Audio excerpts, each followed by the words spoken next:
time ng pagko-crochet mo, ano yung happiest moment mo as crocheter? Nung time po na nabilhan ko po yung sarili ko ng laptop and yung pinsan ko po na pinapatulong ko na ng cellphone po.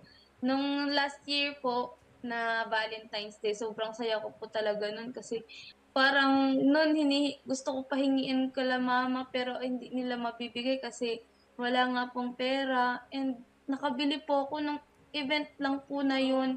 Sinabihan ni ate na ano, Danica, bumili ka na agad pagka bukas para yung pera, hindi mo na magastos day by day and hindi na siya, mabuo mo na siya pagbili. Nung time lang po na yun na ano, na benta po namin ng Valentine's Day. First time po namin ata